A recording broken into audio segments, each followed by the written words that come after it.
Hello, I'm Tess Brooke, founder of the blog The Trouble with Talking.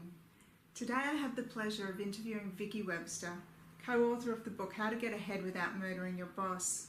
This is a brilliant book. It gives you tips and insights how to handle difficult bosses, micromanagers, passive-aggressive managers. It also gives you really good tips on how to manage your reputation and your career while working for these difficult bosses. We had a lot of fun making this interview. I hope you enjoy it. Thank you. Hello everybody and welcome. Welcome to another Cohesive Conversations author interview. Especially hello to our guests from Singapore and the USA. For those of you who I have not met yet, I'm Tess Brooke, founder of the blog The Trouble with Talking.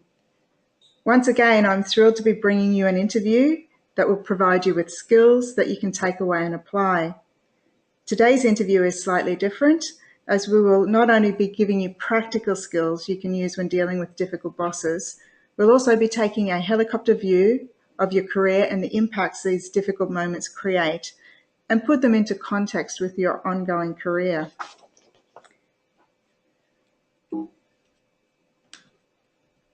Our guest today is Vicki Webster. Vicki is an organizational psychologist. She's a highly sought-after consultant, leadership mentor, speaker, and author. She has 15 years consulting experience in designing and delivering evidence-based leadership and organizational development solutions that drive cultural change and increasing manager and employee engagement and capability. She consults to organizations across a range of industries, including healthcare, aged care, financial services, mining, government, and education. I first met Vicki about 15 years ago, and I have worked with her a number of times. In actual fact, she's quite formative in my career itself and had engaged me, phoned me up one day and said, I've got a job for you, and asked me to help coordinate redundancies with one of her clients. And as a result of that, it was when getting feedback from some of these clients on the communications that my consulting took on more of a communication focus. So Vicki has been very, very informative to the end result of my company today. So before we meet Vicki properly, a little housekeeping. Vicki's happy to take questions as we go, and you can raise your questions by using the question box in your menu on your screen. I'd like you just to test this function for us and just type in there where you're joining our webinar from today. And so we can just test the question box. So if we can give that a go, that would be terrific. Hi, Rachel in Brisbane.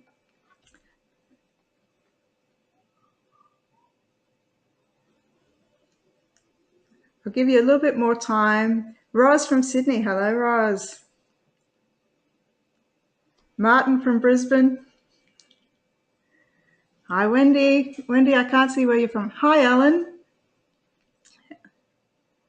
Thank you. So it appears the question box is actually working. It's wonderful to have you join us.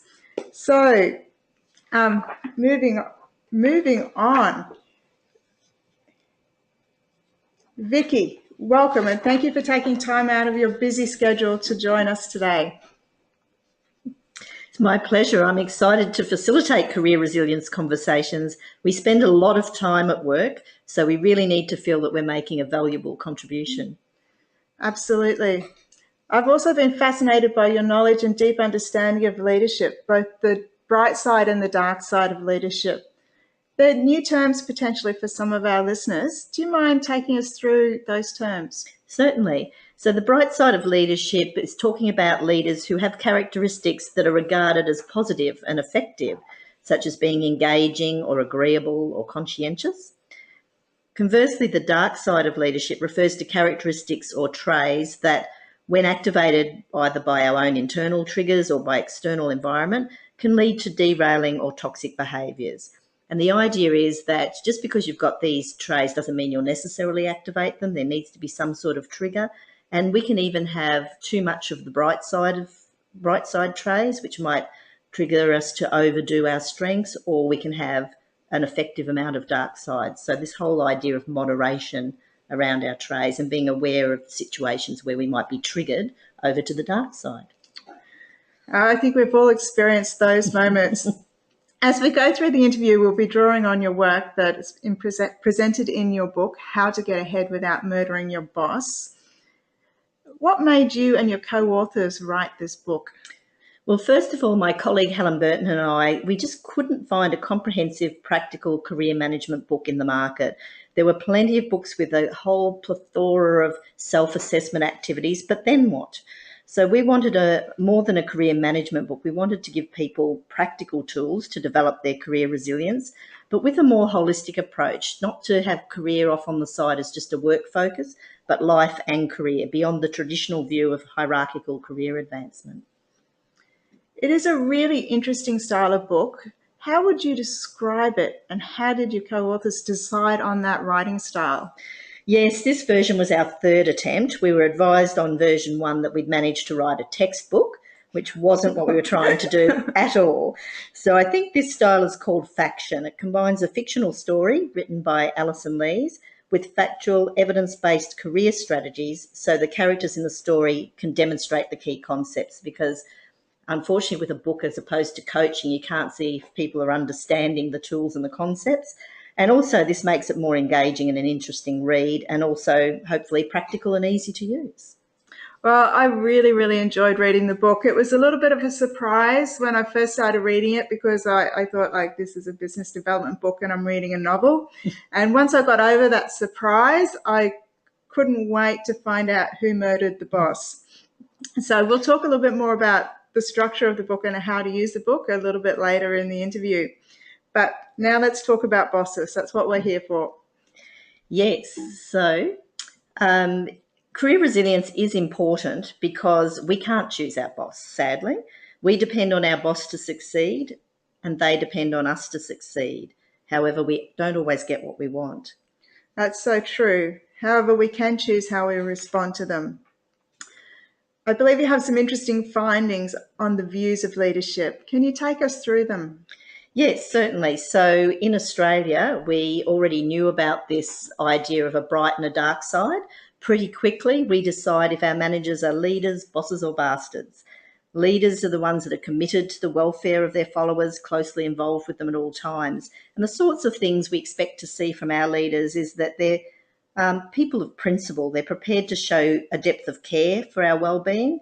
They'll share information with us as a sign of trust in us, and they won't keep us in ignorance, because we will see if we feel we're not being informed, that creates uncertainty and fear. We also expect to be told the truth, and we're generally prepared to face that, and we will know if they're fudging. We've got fairly finely tuned bullshit detectors. Often for us, the offer to give us feedback is linked to bad news. We assume it's going to be bad news, but we do want recognition as long as it's sincere, perceived as well-deserved, and low-key. We're not big for the rah-rah, generally speaking. So that's what we expect of leaders, and we generally regard people with those qualities as good leaders. Then you've got your bosses, who are somewhat more distinct from people, more task-focused. They certainly get the job done, but sometimes they leave a trail of destruction in their wake. They're very concerned with the achievement of their own objectives, and it's sometimes at the expense of their people. And then we've got the bastards, and I'm sure you've all met one at some time in your career. They're the ones who preserve themselves, take all the credit, blame you for all the mistakes, and really prepared to throw anyone under the bus in their own interests. Yeah, I think we've all been experiencing the bosses and the bastards. And so now we're going to get some great tips on how to survive these people. This webinar is going to take we're going to have two sections. One where we're going to be looking at Vicki's tips. She's going to be showing her tips and recommendations. And the second, then we're going to move into maintaining your career and your reputation as you go through. So how do we survive, Vicki? Give us your tips. Okay, so the first core competency, which will come as no surprise to anyone, is being able to manage up effectively. And in order to do that, we really need to understand our boss or our leader. What's their leadership style? And we'll come back to that. What's their thoughts, beliefs, and emotions? How do we predict how they're going to behave or react to us? What's their goals and objectives so that we can work out how we can help them achieve them? What's their pressures? If they're short with us, we always assume it's about us. We tend to take it personally when really it could be about, and it often is, about something else that's going on for them. So we do need to be aware of what pressure they're under. We do need to be also aware of their strengths, weaknesses and blind spots, and very fortuitous as to how much of that we might share back with them. Their preferred work style. So how do they prefer to be communicated with? Is it face-to-face, verbally, email? Do they like to have time when they're off limits? So do we really understand their work style? And also their conflict profile. So for some people, they can get quite aggressive, bring it on, let's, an I win, you lose approach. Some are quite passive aggressive and avoidant of conflict. Some jump into a parent-child type relationship, and some have more of a win-win approach. So what's their conflict style? And if we understand our bosses really well, that helps us inform the best way to proceed.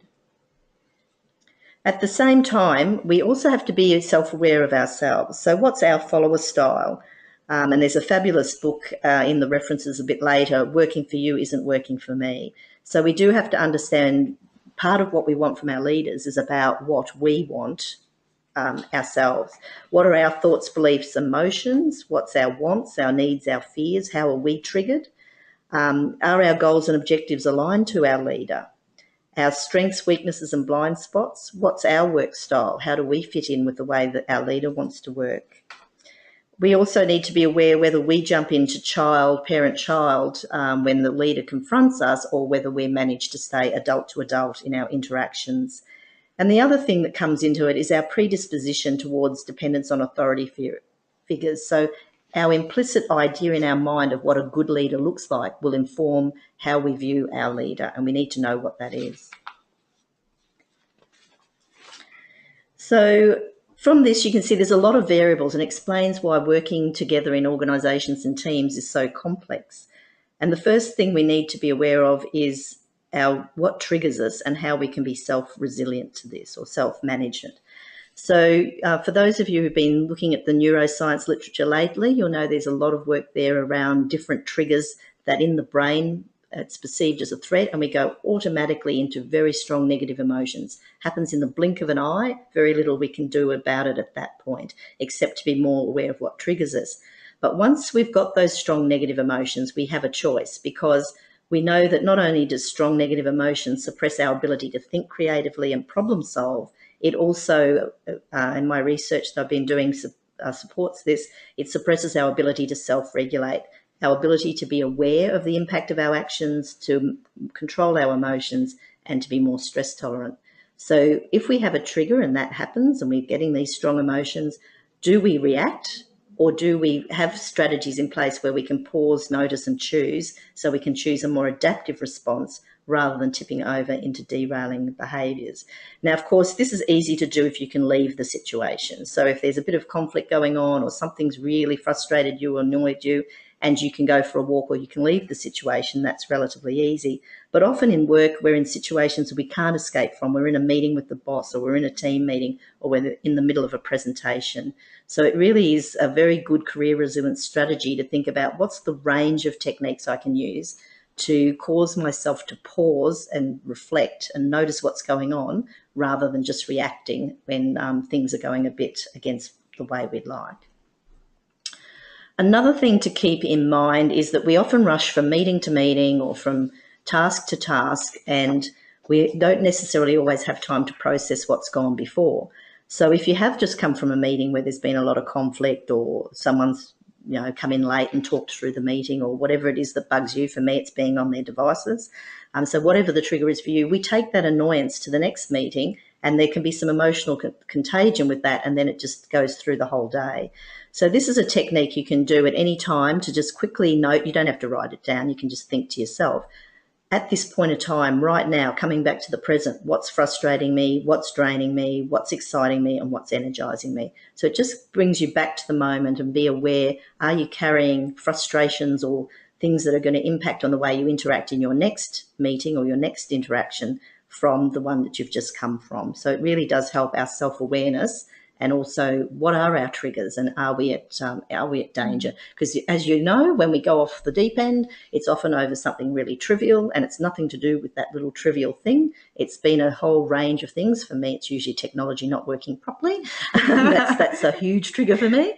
And then off we go. We just explode when afterwards we wonder, why the hell did we do that? But it's because of this building up of frustrations over time. And it's amazing how those triggers literally do have nothing to do with you, but they then impact on what you bring into the conversation. Vicky's been saying to me ever since we talked about doing this webinar, just watch this, all the technology things will go wrong that will go wrong. And I have to say we had some hiccups along the way, but we've had absolutely perfect technology from when we started this morning. So yes, so we're breaking a mold here, Vicky. I have to develop a flexible mindset here because it's working beautifully, and that's the exception that proves the rule. But it is amazing, a trigger of somebody checking their phone is such a little thing, and you feel like you haven't got their attention, and just so many, like one person being late all the time, or here we go, we're all waiting for that person. It impacts what we bring to the table. So I really like this table you have here, what's frustrating you, what's straining you, what's energizing you, what's exciting you, and breaking your triggers into those categories. And then I'm assuming we can do some strategies around those. Well, obviously you want to spend more time doing the energizing and exciting things. Absolutely. Absolutely. So, but the reality is that if you're working with toxic managers, they do create a lot of conflict. And this is a really useful strategy for them because it keeps them out of the limelight and they can get on with their manipulating or whatever because they've got conflict happening either within teams or across teams. And there's quite a lot of research suggesting that this is what happens. The conflict between teams increases and then the stress does as well. Colleagues start stopping supporting each other, so the social support reduces, and ultimately there's a negative impact on engagement and performance. So we need to really recognise if we're working for a leader or with a leader that's got a high conflict personality, work out how can we adapt our approach accordingly. And there's a very good acronym, the CARS method, for responding to that. So it's very important that we remember it's often not about us, it's about the other person's upset or frustration, and that's why it's so important that we understand our boss with all those aspects I talked about earlier.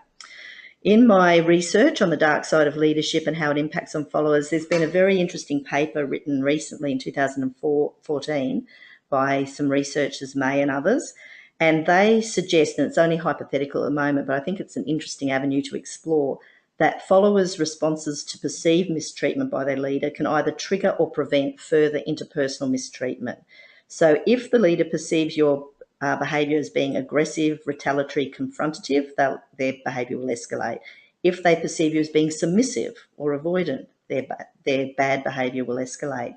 But if you're perceived to cope well in a constructive manner without being confrontational or threatening them, then you're more likely to be the recipient of more constructive leadership behaviours. So it's quite a complex interaction, understanding where they're coming from, where you're coming from, what your triggers are, and then trying to stay in that adult-to-adult relationship. It's easier said than done. And often it's that very first interaction that sets the tone of what's going to happen moving forward. So being comfortable within yourself about what you say doesn't mean that it's going to be easy, but having confidence in your position and what you bring to the table creates that respected, constructive outcome as opposed to responding. So Reacting, yes.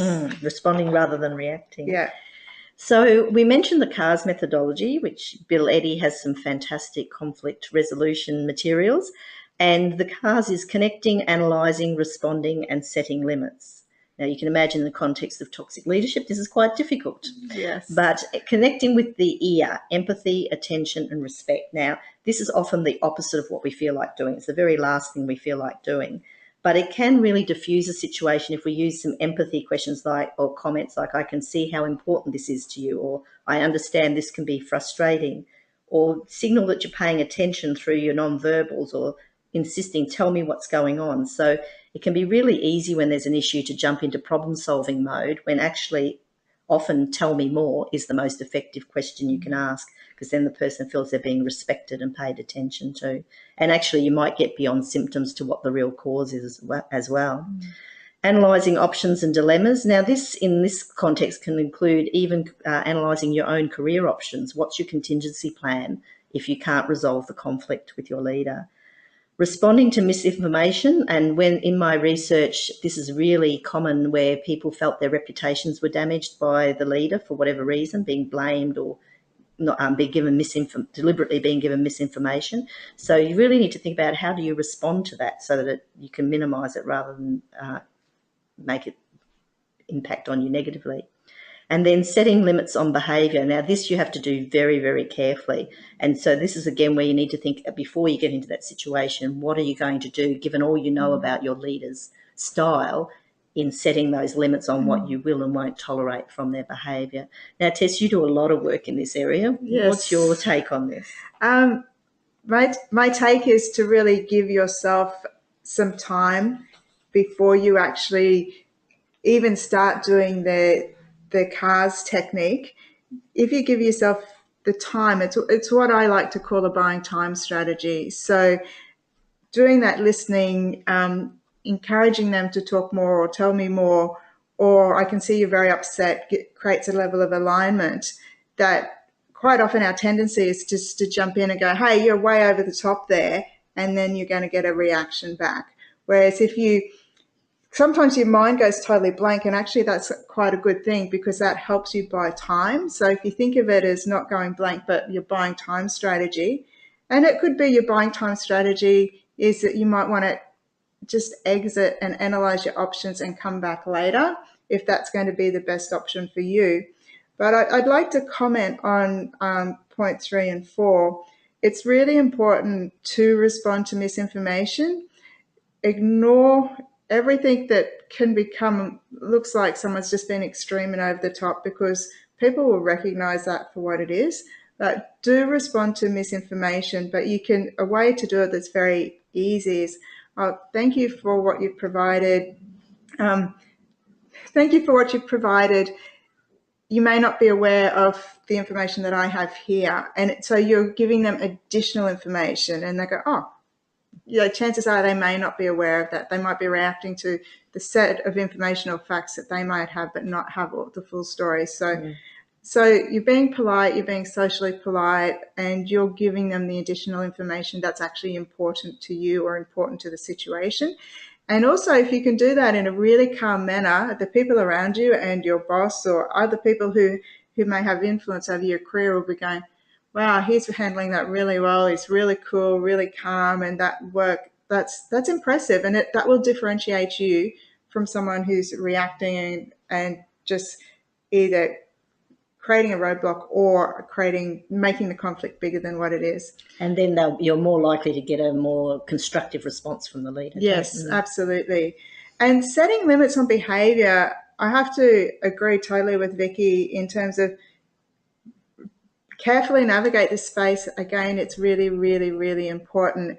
And if you do put limits around that behaviour, you'll be seen. They can tend to respect you more for it. And it could be as simple as, hey, I can see you're really upset. Do you want some time to revisit? We'll come back later. Or you can, happy to talk to you about this. Do you mind just keeping your voice down? Or I'm happy to talk to you about this. Shall we go into a meeting room? And even just that, walking and talking to another space interrupts their thought patterns. It gives you time to think things, and you might grab somebody else to come in with you, but you're controlling the situation rather than letting them control it. So you're actually stepping in and taking control. So, and it helps to, and Vicki's going to talk about this shortly, but it helps to have for yourself what your own limits are in their behavior. So work out what you will ignore and what you will respond to, so that you have already then kind of made a strategy before you even go into a meeting when you have people that you interact with that you know can be a bit extreme. Excellent tips there. I'm going to use some of them myself. Thanks, Vicki. Okay, so let's go explore a little bit more. What do these dark side leaders actually look like? What have we got to grapple with here? And I always like to start at the extreme end because it's the more interesting end, and that's the dark triad. So leaders with narcissistic, Machiavellian or manipulative or psychopathy type traits. These are always high conflict personalities. They typically foster patrons. There's a very good book, Snakes in Suits by Hare. They promote patrons, or they'll go above their manager up the organisation to get patrons to protect them, people in authority and power. They also like to build a whole range of patsies who do the work for them. So these are people that they really engage, bring into their inner circle only for the period of time that they're useful, and then they're dumped like a hot potato after that. So some strategies to deal with these sorts of people is you really have to be careful not to outshine them, confront them, criticise them, or take their behaviour personally. Really, they're really all about their own situation. They want to win. It's almost a game to them. I need to come out on top, and they don't really mind how they do that. You do need to show admiration, and I would highly recommend that you think about a contingency role career-wise, seek another role and leave before they can destroy you psychologically and emotionally. And what I see is the people that are quite strong and fairly resilient are the ones who think they can stay on and win, or they can buffer the team from these people. And over time, particularly if you're working against your own personal values, you will become ill if you stay in that situation. I can relate to that. I stayed in a job for a year too long, and it was more about protecting the team than anything that was right for me. Yes, and you pay a price for that. Oh, yes. You certainly do. Now, the good news is it's estimated, a very difficult area to study, but it's estimated there's no more than about 4% of the management population would fall into this category. However, most people I meet have met at least one in their career, either as their boss or a colleague. So some of the questions you might want to think about post this interview is, it's all very well to say show them admiration, but how do you do that and still be true to yourself? So it can't be phony admiration, not that they'd notice, frankly, but because they've got a huge appetite for it. But, you don't want to feel inauthentic yourself. How do you manage that with your own integrity? Or how do you work with leaders who have very different values to you and maintain your own well-being? So, as I said, if you work against your values for too long, then it does impact on your own engagement and well-being. So what's the parameters around that? You need to be very clear in your own mind. So I think it's very important that people understand the difference between a well-intentioned boss who just overdoes their strengths and causes a bit of harm to these truly toxic bosses, which from a career resilience point of view, almost the only strategy is to get away as soon as you can. They're great questions, Vicki. I really like the fact that it's not just how do you say it, but how do you say it and be true to yourself? Because that's people have got good bullshit radars, if you excuse the language. So looking forward to your tips. Okay, so now we'll deal with the more common situation, which is generally well-intentioned managers. This whole idea of doing strengths in extremes. So when there's a good situation, work's under control, there's good resources, etc., everything's going well, we can all be very good leaders. But sometimes under pressure, excited, tired, fatigued, frustrated, annoyed, we can tip over and overdo our strengths. And it's estimated around 50 to 60% of managers have at least one quality that can derail them if they overdo it. So if we look at the really common one, the micromanager, and this is really familiar for first-time leaders. I know I got my first leadership role because I'm very achievement-oriented. You can rely on me to deliver. It's always high quality because I'm a little bit of perfectionist in there. So you can just imagine the sort of leader I made the first time I had a leadership role. Everything had to be perfect and checked and double-checked. And yes, I don't think that would have been such a great experience for some people. It's called a learning journey, isn't it? It is. Pretty quickly they taught me. So, yeah, micromanager tends to be controlling and over-involved. Now, if you're thinking about, okay, what's their wants, needs and fears, they really need to be in control, and they're worried they'll make a mistake. Everything needs to be perfect. The whole world's going to fall apart if it's not perfect. So, again, really important not to criticise them because they're criticising themselves and everyone around them all the time.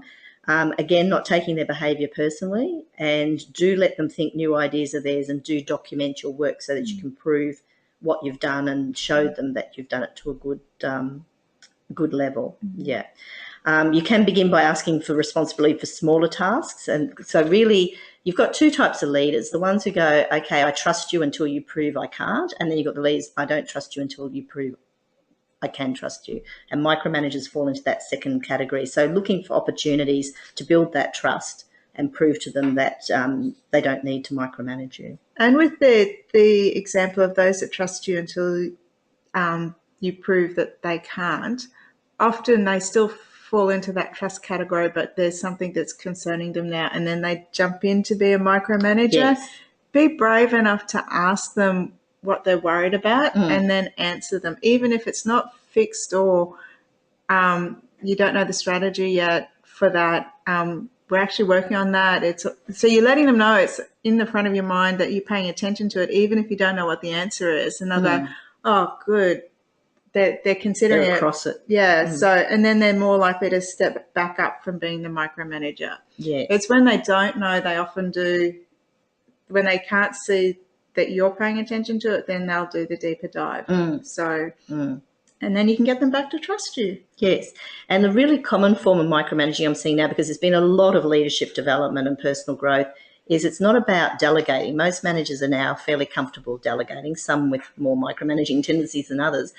But it tends to be not an issue that to give work away. What they struggle with is the minute something goes wrong, they grab it back again. Or they'll give you all the work but no decision-making authority, so you have to check in on every decision even though you're responsible for a piece of work. So it comes out in a few different ways, but it can be quite frustrating from a career perspective if you're working for that sort of manager. The next one is...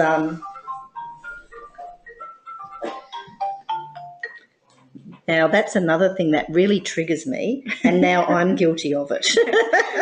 I think you might have heard that Vicky's phone just rang. So we'll just get rid of that right away.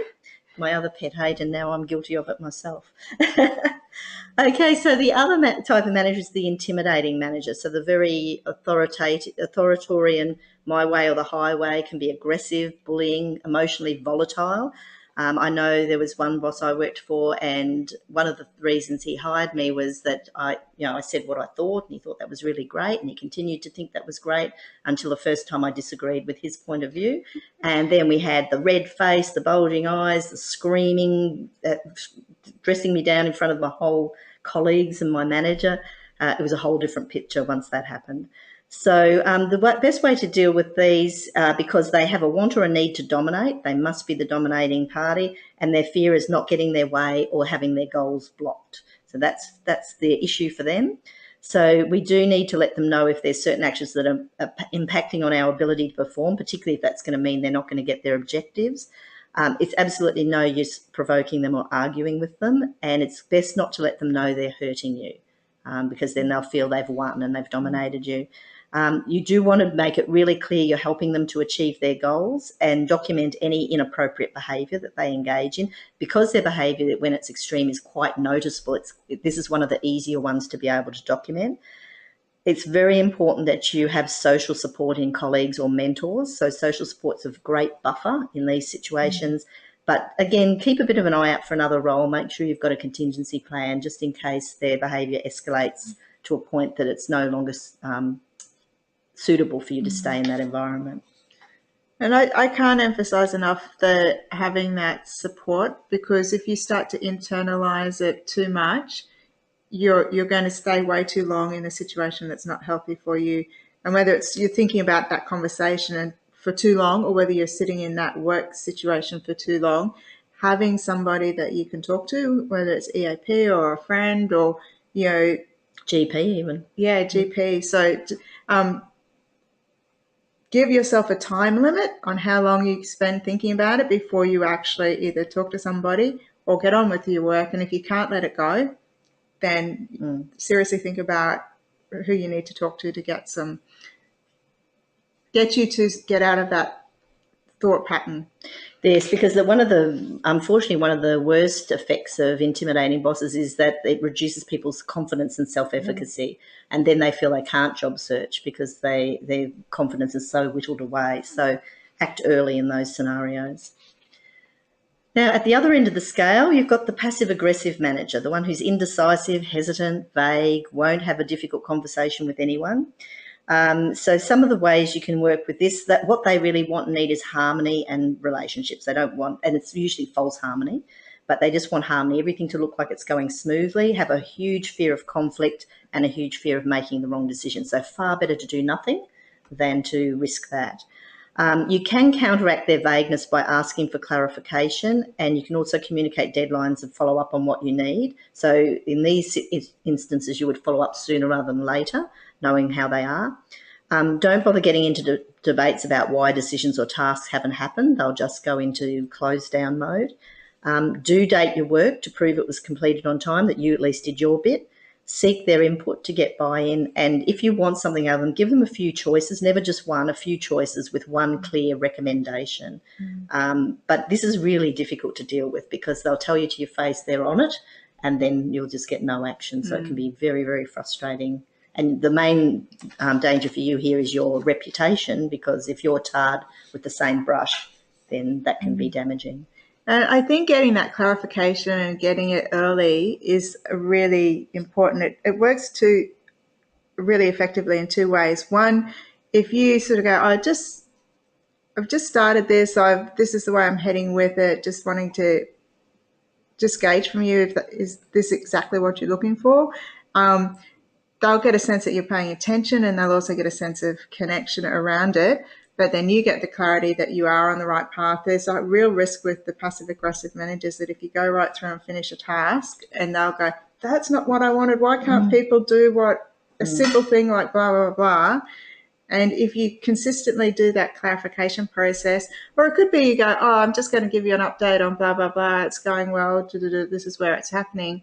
And again, they're getting a sense of where you're at and what you're doing with it. And then you can have an early intervention if you're off track. It's you can go a long way down the path with whatever you're working on with passive aggressive managers and find that you are in a situation that's pretty ugly at the end. Yeah, indeed. And one of the reasons for that is because they're so passive aggressive with their leaders, they'll just flip to whatever the leader wants. So you may absolutely be clear what they want and it's the right thing they want, but all of a sudden that was yesterday's news and it's done a complete 180 because the boss now wants something else and they're not going to stand up to their boss anytime soon. I've actually got a classic story. The job that I stayed in for too long, the day that was my last day that I was finishing up, I sat down with my boss and sort of briefing her on the handovers and stuff, and she asked me about a particular project that she thought I was doing, and I had given it back to her to say that, look, I can't do this until blah, blah, blah. And I said, oh, I've been waiting on you for such and such. And she went, you could just see her go pale because I think she'd been making representations to her boss about where it was and how it was going, and it was all under control. And she said to me, oh, what am I going to tell so-and-so? And I just looked her dead in the eye and I said, the truth. But that was the day I was leaving. Nothing mattered. Yeah. I was going to say that was a career-limiting move, that one. I wouldn't recommend that as a strategy, but it's like, yeah. I'll point to the first bullet point, date your work. So date when you had the conversation with her to say, look, I'm waiting for you on blah, blah, blah. So yeah, I'm not a great fan of email for bum covering, but in this scenario, document every conversation, absolutely. Yeah. And bullet point what you want. And the other thing is put what you want in the subject line. Yeah. What are you asking for in the subject line so they can't say they didn't see it? Yeah. Okay, so let's summarise some of these points. So when you're managing up, do work on that relationship. Sometimes we work harder and focus on the task. The number one thing is looking at the relationship. Does it fit both your manager and your needs and styles? Keep your boss informed. If they're a difficult boss, I just want to give you a heads up, seems to be acceptable. Selectively use your boss's time and resources, and that's about knowing their work style. A lot of managers I find say they've got an open door policy because they perceive that's the right thing to say, and yet in actuality they don't. So find out when they're available and when they're not. Do this by clarifying the relationship, establishing expectations and responsibilities, and as Tess says, check in on that regularly. It may change. Work out how best to communicate them, no surprises. Be gracious and professional when you're accepting feedback, particularly if it's critiquing. And do proactively tell your boss what you need. Don't hope they'll guess. Often we think our managers should know what we want. Don't make them guess. Be clear on that. Now, there's some clear behaviours that are unacceptable: publicly surprising or embarrassing your boss, saying nothing or complaining to others when angry, demoralised or confused about work. Now, I just want to make a point here. There's a difference between complaining and venting. There is a resilience strategy to vent in confidence with trusted colleagues, not in front of customers, not inappropriately, but what isn't acceptable is this ongoing complaining, particularly if it's loudly in a public place. Gossiping and spreading unfounded rumours is obviously a no-no, and attempting a coup. So the exception is probably with the dark triad bosses. The only way they're ever overturned in the rare occasions that they happen is that a whole group rises up against them rather than a lone whistleblower who inevitably has a very rocky path. But we still have to be careful how we go about it. So generally coups are very career limiting. Well, they were some great tips, Vicki, and I've got some more reading material for I'm going to have to add to my book collection. But now we're turning and we're moving on to maintaining your professional career and your reputation. So, yeah, over to you, Vicki. What, does anyone have any questions? Or we'll do that later. Yeah. Yeah. Okay, so moving right along, because I've got so much to talk to you about. So career resilience, I like the idea of this more than career management because it's more holistic, and also career management, the traditional view is that I've got to have a plan and work through that plan from A to B. And we know as adults, that's not what happens. Today, we have to be ready for opportunities when they come, experiment with different roles or projects. So it's a much, much different career trajectory than that more traditional path. I love Seth Godin's comment. He was talking about life, but I think it applies to work. Create a work life you don't want to escape from. And that's really the idea of career resilience. Make sure you've got high job satisfaction, high engagement, but also you're fostering your long-term employability. In our book, we propose this more holistic model, the CFAR model, and that stands for self-understanding and identity, external image or reputation, the environment, both internal and external, what's our financial objectives, action and reflection, and then results. So what do we actually do with that? So self-understanding and identity, there's a whole range of things you can see there that come into this. This is where the self-assessment phase is important. A common dilemma is how do we cope with our career goals versus family goals, the tension between that. And in the book, one of the characters, Nathan Clearview, had this dilemma. He wanted to progress his career as a CFO and spend more time with his wife and their child now that she was pregnant after they'd had many IVF attempts. And this changed the sort of role he was searching for. So what he was looking for wasn't available traditionally, and he had to think outside the square for where he might find a role. Another character, Ed Sr., realised that his career stage, he didn't want to spend any more time at work doing long hours, although he didn't want to retire. So he relocated closer to his family and sought a portfolio career. So we can think outside the square with some of these things. Reputation, we'll come back to that in a minute, but that's essential to career. Every decision in our career often is made, particularly around roles, or if you're in consulting by clients, is how they perceive you. We can set ourselves up for opportunities, but how we're perceived and what our reputation is will determine what of those opportunities comes off. So that's important. Environment, we need to understand our market. I work with a lot of staff who've been in internal roles for a long time, and there's a lot of significant change at the moment in a number of sectors, mining, construction, energy sectors, and they haven't paid attention to what's happening in the market, how their networks are going, what they'd be worth in the market, are their skills, how much in demand are their skills. So very important to be always scanning the internal or organisational environment as well as external. And that starts to play because it affects your confidence as well. So it'll affect your confidence about what your options are, but also can start to go, well, am I only going to be good in this environment? So that starts to limit how you perceive yourself. Exactly. And then the other thing you need to take into account is financial objectives. So there's lots of people, particularly if they've received a redundancy payout, think, oh, this will be a great chance to go into my own business, or I'm going to have a change of career now. And they're very good things to plan and pursue. But if you've got financial objectives, rates, private school fees, whatever, often then that brings the whole plan undone. So we do need to be realistic around what's our financial objectives, because we need to have enough money to sustain the life we want. That's what we ultimately are aiming for, and then match that with our life, our career, and our financial objectives. So those things that we've just talked about, our self-understanding, reputation, our analysis of the market, and our financial objectives act like a funnel, if you like. And you can plot those out, and there's some templates in the book to do this. You can plot out what all those things are, and then when an opportunity comes across your desk, you can do a viability analysis against that. So this means this keeps you quite adaptive and flexible. So it could be, do I go back and do an MBA, or do I want to go onto that special project, which means I'll be out of my current role for 2 years? Then you can put it against, what's my values, what's my preferences, what's my family wants, what's my financial objectives, and work out, is it viable in the short term, long term, or should I discard that option? It doesn't fit with all the criteria that I have. I didn't quite get that.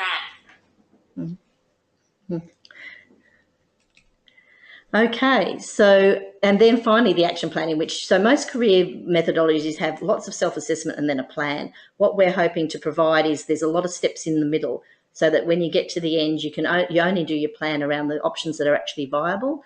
I don't think, you really should have some clear plans for the next 12 months to 2 years. Beyond that, it's more mid to long-term direction. You don't want to feel too locked in. You want to stay open to opportunities, but you do want to be very clear on the career strategies over the next 12 months to 2 years. Now, that can be things like updating your resume or LinkedIn, making sure that's up to date, updating your table of achievements. The number of people who suddenly get an opportunity is scrambling around to get a resume, and achievement writing takes a while.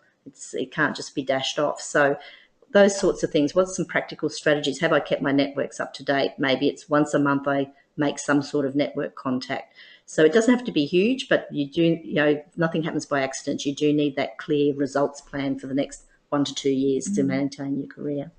When I was reading this CFAR in the book, I started thinking, it's something that you really should look at regularly. Like, you should look at it like once a year, or whatever the right cycle is for you, to understand like the bigger picture for yourself and where you're at and what you're doing. Because it's so easy to get bogged down in the day-to-day or the pressures of the moment, or whatever your boss's next demand is, on top of the current demand. So I was really intrigued as I was working through this in the book. It was quite eye-opening. So, okay, so let's go back to a little bit more detail with self-understanding and identity. Actually, I thought we've covered this one, haven't we? We did talk about it in the very first. In very general, yeah. So things that might come up here is values and purpose. So this is your compass when you're dealing with a difficult boss. It's very easy to be, or even if you're on a high potential trajectory, the organisation can come and make what look like very attractive offers, but it might not actually be where you want to go, but it's very seductive. So all of a sudden you find yourself working overseas or doing something that you didn't actually want to do. So values and purpose are really important as your compass to make sure that you check all your career options fit in with those.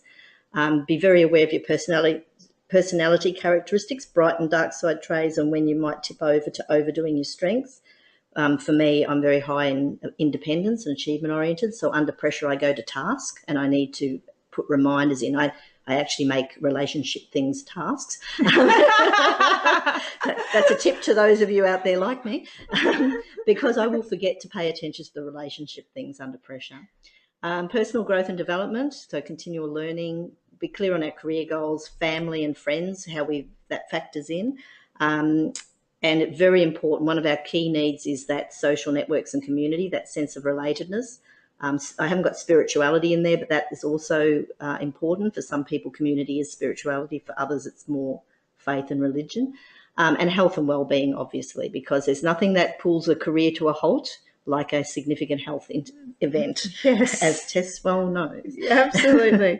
We're moving into a part that I just really love. When we started talking about this and Vicki was sharing this, I thought this was great. So I hope you all go and do this. So this is an exercise I often do with my leaders or people who are focusing on their career resilience. As I said, your purpose and values are your compass. And one way to really think about what that is, what's the legacy I want to leave behind, what are the top 3 to 5 values, personal values that are very important to me, is to draw your personal logo. Draw what actually represents the essence of you now, and share it with someone, because the value comes when you're explaining it to another party. So you don't have to be Rembrandt, you don't have to be a great artist. It's not about that. It's about getting the right side of your brain thinking in pictures and symbols. You can have a couple of words, but it's important that you draw what it looks like, what it is. Again, this can't be done in a nanosecond. I just recently had to redo mine after many years of being clear of it because I've had a change of direction. And it took me a couple of weeks to actually nail, which I'll share with you in a moment, what my current purpose and values are. And my coaching clients that are on this webinar, guess what you're going to be doing? So you've been warned. So if you just go to the next one. So this is I hand drew mine, but obviously I didn't put that on here. It took me a long time to think about what it was. Now I know that I always knew there was a bit of an infopreneur. I like gathering bits of information, scraps of information across all sorts of disciplines and linking them. So in the end, what I worked out, the things that I really enjoy, the things when I feel like I'm in flow, is when I'm engaging in personal growth. So I've got a journey of continual personal growth, wisdom and serenity for myself and for others through my consulting and coaching work, by playing with ideas and experiences, creating those aha moments. And another way of thinking about it that I heard was repurposing existing knowledge. I quite like that. Because I'm not innovative as in a blank piece of paper come up with innovation, but I can take something that exists and repurpose it in a way that's a bit different. I also came to the realization, so the picture there is really, if you think of it, it's like a drop. A drop of water is like the aha moment or the connection, and then that just ripples out and beyond what you might even imagine it could ripple out to. So I thought that picture really represented it. It also represented that I've got this duality of value of autonomy and relatedness. So the drip is, there's one ripple that's independent, but then it affects all the others, and there's this interrelationship going on. So so interesting that area between curiosity, exploring ideas, designing things that flow with the relatedness, family, friends, colleagues, soul, food and wine, my favourite thing to do, and laughter. Humour and laughter is your best friend when you're under pressure, as you know. Another technique that you can do is, and I think this is the most important career resilience strategy you should use, and you really do need to do it every couple of years at least, is to, rather than doing 360s or whatever, is actually to go out and meet with 3 or 4 trusted advisors. This could be your manager, your manager's manager, colleagues, customers, direct reports, doesn't matter. And you ask them 4 simple questions. It does need to be face-to-face or Skype, not over the phone or by email. So what qualities do I demonstrate? What do you see as my strengths? What areas do I need to develop? What is my reputation in this organisation or industry? Now, some people, when I first suggest this, find it a bit daunting, the idea of it a bit daunting. I've never had anyone have an unpleasant experience with this. What typically happens is that, when you leave an organisation, you go to your farewell and people say all these lovely things about you that you never heard while you were there. You think, if you had told me all that, I probably wouldn't even be leaving. This brings it forward. If you like that experience, this brings it forward. It often highlights strengths that you're not even aware of, because for our strengths, we often think, well, everyone's like that. So it's quite illuminating to see what the strengths are that other people see. It's also illuminating to find out the areas that they think you need to develop, are they the same as what you think you need to be developing? And that's useful to inform where you should invest in your professional development. So toxic managers really can adversely affect our reputation, and we really need to be clear how we're perceived and regularly check in on that. And you'll find one of the characters in our book, Kylie Human, she had a senior HR role but was seeking to move into a general manager role. And again, this is when reputation is important, when you're trying to transition in your career from one role to another. She did her reputation exercise and found she was regarded as a hard worker, well presented, with a good reputation in the HR industry, but she was shocked to learn that she was also perceived as extremely ambitious, not afraid to use people for her own benefit. So she was advised to be careful she didn't alienate people who might work against her or thwart her ambitions. So that was interesting. She had to readjust her career goals to cope with those perceived limitations. And an interesting take on that, and I had this conversation during the week with somebody, is most organisations have their annual review process, and if you can go and say thank you later for the feedback, even like in the moment, it's hard to take it sometimes. However, if you can go and say thank you later, and it was constructive, it was helpful, something like that from an authentic place, that will really help your reputation. Absolutely. Or what you did, what action you took off the back of that feedback. Yeah. Very powerful. So all of that, what the message of all of that is, without reflection, we can go blindly on our way, creating more unintended consequences and failing to achieve anything useful. And I think everyone's busier than I've ever seen them before, and we really can fail to take that time to step back and reflect. Where's our career at? What's our relationship like with our boss? And are we helping that relationship or hindering it? I love that quote. Really love that quote. So the book, as we have alluded to, is really, really interesting. It's a murder mystery. It's a workbook. It's got 6 simple steps that you can work through, which we've taken you, given you a brief insight to. It also, at the end of the book, has the 7 characters from the story, and it identifies strategies that they could take given their situation and the challenges that they have. And those strategies are up on the screen there for you. We won't go into them all in detail, but it might be work-life balance, it might be career transition, it might be you want rapid advancement, you're very goal-orientated and you want to be CEO. And so each of the characters in the book, there's a number of pages that go through. There's the backstory, there's strategies, what to pay attention to. It's really, really interesting book. It's brilliant. And for those of you who are coaches yourselves or coaching your staff, there's an appendix at the back with the theory, the underpinning theory and practice behind the strategies that we use. So it is all evidence-based as well. And if you want to get a copy of the book, you can go to Vicki's website, Incisive Leaders, and you can order it there. And she's also got another page in there that really worth it. Check out the whole site, but go and check out her resources as well. She's actually gone through and found some really interesting TED Talks that she recommends. So go and have a look at that as well.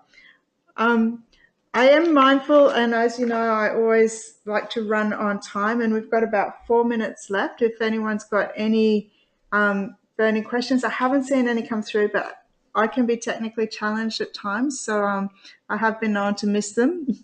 If I have missed them, I will send responses back following that. But I've really, really, really enjoyed this book, and as I alluded to before, Vicki and I have known each other for a long time now and worked together, and her depth of knowledge in this space of the leadership space, the dark side and the bright side, and exploring strategies is just wonderful. So I've been thrilled to have you share your time. Thank you. And it's been a pleasure.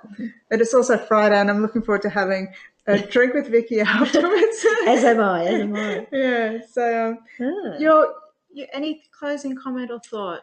No, I'm very passionate about giving people strategies to deal with this toxic leadership. I think it's a wicked problem that organisations don't know what to do with, people don't know how to deal with it, and it's not being talked about. It's a bit of an elephant in the room, and particularly at the executive and board levels. So the more we can have this conversation and the more we can talk about making ourselves career resilient, the better we'll be, and the better will be for our well-being as well as a nation. I agree, and I often say everything's a conversation. When it shifts from being a conversation to a problem, you're an argument or something, then you're in trouble. Everything's a conversation. And I think that self-reflection piece, and I love that quote with Margaret, was just beautiful, and really being aware of yourself and what your needs are, and being aware of your boss is just, we can't go through life blindly just expecting it all to be okay, because nothing will change. So yep, silence is their friend. It is. It's not necessarily a good strategy. The times when you're letting them calm down, perfect strategy. Just stay with them in the moment. But not, So, but I'm going to say thank you very, very much, everybody, for your time. And thank you so much, Vicki, for joining us. And I'm thrilled to be able to offer another author webinar. And I'm working on the next one. So have a wonderful Friday, everybody, and a fabulous weekend, and enjoy the beginnings of spring. Thank you. Bye. Bye.